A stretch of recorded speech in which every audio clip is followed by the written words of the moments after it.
Welcome everyone in this new lecture on triangles and its properties. This lecture is mainly focused for class 7th students. So let's begin without wasting any time. We'll look at the definition first. A triangle is a three-sided closed convex polygon, simple polygon. Now I have drawn some examples to explain what is convex, what is simple. So convex polygon has all its vertices facing outwards, facing outside. See, in this polygon here, one vertex is going inside, is facing inside. Okay, so this is not a convex polygon. So it should be a convex polygon. There should not be something like this. Okay, simple means a polygon should not have crossing its own sides like this one. It is crossing its own sides. Okay, so and three-sided, so it should have three sides. It should be convex. It should not cross itself, so it becomes a triangle. Okay, so what are the elements of a triangle? There are three type of different elements of a triangle. There are three sides of a triangle, three angles of a triangle, and three vertices of a triangle. Okay, so three sides of a triangle are AB, BC, and AC.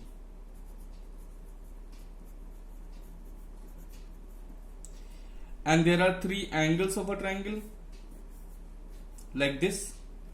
So if you will read an angle, you must know in class 7th you have been given information about how to read a triangle's angle or any angle.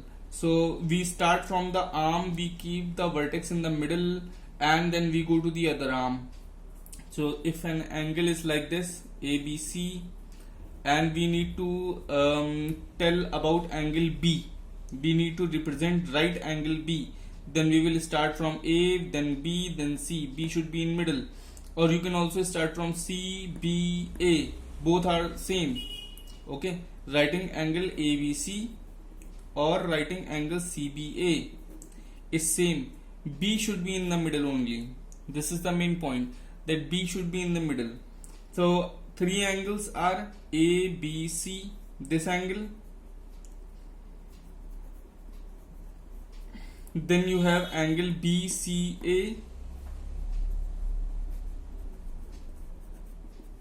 Then you have this angle CAB angle, CAB angle. Okay, so this angle is also written. So these three angles are there. Now vertices, how many vertices you can see? You can see three vertices, three corners. You can see A, B, and C. So you can write A, B, and C as the three vertices of the triangle. So there are vertices, angles, and sides. Okay, so now we will start classification of triangles based on two major factors. Based on sides we can classify the triangles, based on angles we can classify the triangle. ठीक है, तो देखो vertices को थोड़ा सा जो है हम लोग अलग रख देते हैं. तो हमारे पास साइड है और हमारे पास एंगल्स हैं. ट्रायंगल के एंगल हो गए और साइड होंगे, जिनको हम छोटा बड़ा कर सकते हैं. और जैसे इस साइड को छोटा कर सकते हैं, इस साइड को बड़ा भी कर सकते हैं. सेम इसके साथ कर सकते हैं. वैसे ही एंगल्स को भी हम लोग बड़ा कर सकते हैं. जैसे इस एंगल को हम लोग चाहें, इस एंगल को हम लोग ये ऐसे करके बड़ा करते हैं, ऐसे करके छोटा करते हैं, तो एंगल जो है बड़े और छोटे होते जाएंगे. वैसे ही साइड को भी हम लोग बड़ा और छोटा कर सकते हैं.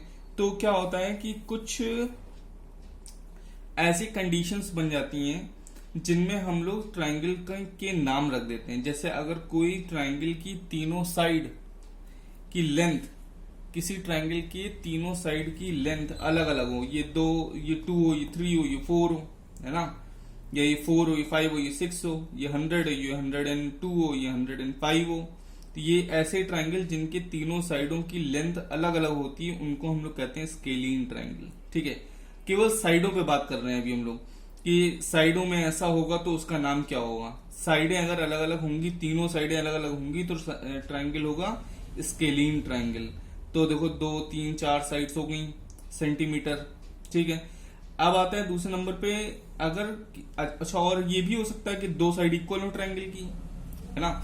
जैसे इस ट्रायंगल में देखो तुम लोग कि तुम लोग की दो साइड इक्वल है, ये भी 3 सेंटीमीटर है, ये भी 3 सेंटीमीटर है, दो तीसरी साइड अलग है, वो 2.5 है।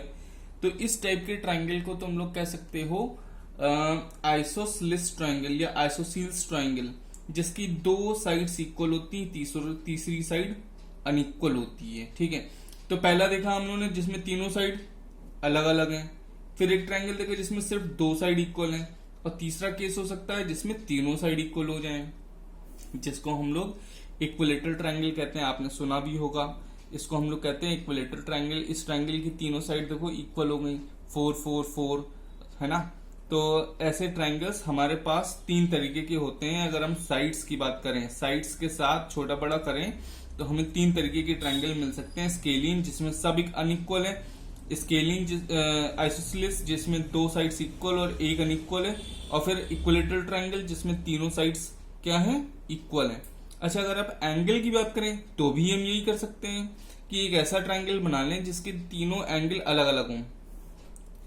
ठीक है, या फिर ऐसा आप समझिए कि एक ट्रायंगल हम लोग पहले बोलेंगे, एक ट्रायंगल हम लोग बोलेंगे जिसमें तीनों एंगल एक्यूट एंगल हैं, मतलब 90 से छोटे हैं। तीनों एंगल क्या है, 90। एक्यूट एंगल कौन सा होता है, जो 90 डिग्री से छोटा हो। ये है 90 डिग्री, इससे छोटा हो, हमेशा अंदर हो इसके। तो तीनों एंगल अगर 90 से छोटे हो, जैसे 60, 65, 55, तो इस टाइप के ट्रायंगल को कहते हैं एक्यूट एंगल्ड ट्रायंगल, क्योंकि इसके तीनों एंगल क्या होते हैं, एक्यूट होते हैं। अच्छा, एक ट्रायंगल ऐसा भी हो सकता है जिसका एक एंगल क्या हो, 90 से बड़ा हो। जैसे कि ये वाला ट्रायंगल देखो, इसका एक एंगल 90 से बड़ा है, जिसको हमने 100 डिग्री मान लिया है। ठीक है, बाकी दो एंगल क्या हो गए, छोटे हो गए। तो ये भी याद रखना, हम लोग इस चीज को भी हमेशा याद रखेंगे कि किसी ट्रायंगल में सिर्फ और सिर्फ एक एंगल ऑब्ट्यूज हो सकता है, बाकी के एंगल ऑब्ट्यूज नहीं हो सकते, क्योंकि फिर वो ट्रायंगल बनेगा ही नहीं, वो एक बड़ा पॉलीगन हो जाएगा जिसमें ज्यादा साइड्स होंगी। ठीक है, तो ट्रायंगल में कितने एंगल ऑब्ट्यूज हो सकते हैं, सिर्फ एक एंगल ऑब्ट्यूज हो सकता है, ओनली वन। अच्छा, एक ट्रायंगल में कितने एंगल एक्यूट हो सकते हैं, तीनों एंगल एक्यूट हो सकते हैं, कोई दिक्कत नहीं। राइट एंगल ट्रायंगल, ये कैसा ट्रायंगल होता है, इसमें ना तो एक्यूट एंगल होता है ना तो ऑब्ट्यूज एंगल होता है। इसमें एक एंगल आपका राइट एंगल 90 डिग्री का होता है, एक एंगल 90 डिग्री होता है, बाकी दोनों एंगल 90 से छोटे होते हैं, हमेशा ऐसा होता है। और इसमें भी क्या है कि एक एंगल 90 से बड़ा होता है और बाकी दोनों एंगल 90 से छोटे होते हैं। ठीक है, तो ये जो ट्रायंगल है जिसमें एक एंगल आपका 90 है, उसमें बाकी के दोनों एंगल 90 से छोटे होंगे। ठीक, तो अब आपके पास कॉम्बिनेशन बनाए जा सकते हैं कई सारे। अच्छा, हमने यहाँ पे तीन चीजें क्या देखी, साइड के बेस पे स्केलिन देखा, आइसोसेलेस देखा और इक्विलेटरल देखा। फिर एंगल के बेस पे क्या देखा, एक्यूट एंगल देखा जिसमें तीनों एंगल 90 से छोटे, ऑब्ट्यूज देखा जिसमें एक एंगल 90 से बड़ा, और एक हमने देखा राइट एंगल जिसमें एक एंगल 90 एग्जैक्टली 90। ठीक है, तो अब हम इन तीन चीजों के जो एंगल में लिखे हुए हैं और इन तीन चीजों के जो आपके साइड में लिखे हैं, इनके कॉम्बिनेशन बना सकते हैं। जैसे कॉम्बिनेशन ऑफ टू क्लासिफिकेशन, या क्लासिफिकेशन हमने एक किया था साइड पे और एक किया था एंगल पे। तो अब एंगल और साइड का अगर हम लोग कॉम्बिनेशन बनाए तो हमें मिल सकता है scalene acute angle triangle, scalene obtuse angle triangle, scalene right angle triangle. इसका क्या मतलब हुआ, स्केलिन एक्यूट एंगल ट्रायंगल कौन सा होगा, स्केलिन होगा, मतलब तीनों साइड अलग अलग होंगी और तीनों एंगल 90 से छोटे होंगे।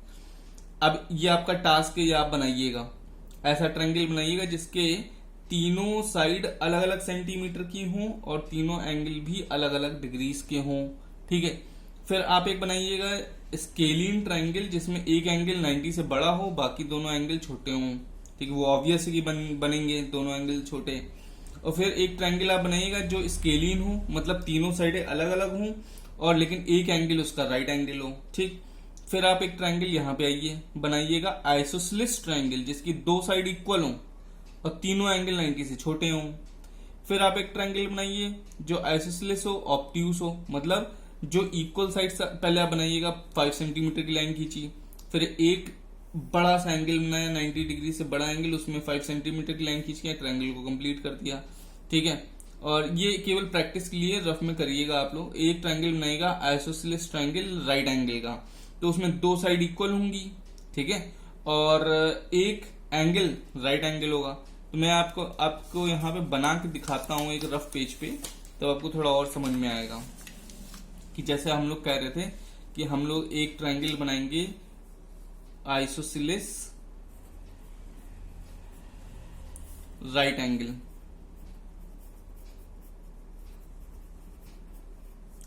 क्योंकि वो आइसोसेलेस है तो उसकी दो साइड इक्वल होंगी,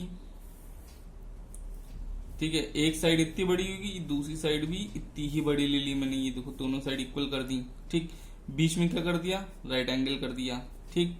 फिर ऐसे हमने इसको ज्वाइन कर दिया, ठीक है। तो ये हमें कौन सा ट्रायंगल मिल गया, ये आइसोसेलेस राइट एंगल ट्रायंगल हो गया। अच्छा, तुम लोगों ने स्क्वायर देखे होंगे, ऐसे होते हैं वो स्क्वायर, और उनकी प्रॉपर्टी क्या होती है, उनके सारे एंगल 90 होते हैं, ठीक है, और सारी साइड्स भी इक्वल होती हैं। तो बेटा आपको स्क्वायर के अंदर हमेशा क्या मिल जाता है, आइसोसेलेस राइट एंगल ट्रायंगल। देखो एक इधर मिल गया, एक इधर मिल गया, है ना। तो आइसोसेलेस राइट एंगल ट्रायंगल आपको स्क्वायर्स में भी मिल जाते हैं देखने को, ठीक।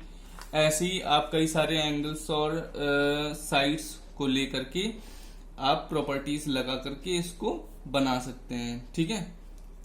अब आ जाते हैं इक्विलेटरल ट्रायंगल। तो जो इक्विलेटरल ट्रायंगल होता है, इसकी तीनों एंगल तो छोटे होते हैं, ठीक है, और तीनों साइड बराबर होती हैं। तो इसमें कोई कंडीशन नहीं लगती है, जैसे इसमें स्केलिन में 3 कंडीशन है, आइसोसेलेस में 3 कंडीशन है, इसमें कोई कंडीशन नहीं है। इसमें सिर्फ एक कंडीशन होती है आपकी कि तीनों साइड इक्वल होती हैं और तीनों एंगल आपके 90 से छोटे होते हैं। तो यहाँ पर हम लोगों ने क्लासिफिकेशन ऑफ ट्रायंगल्स खत्म कर दिया है।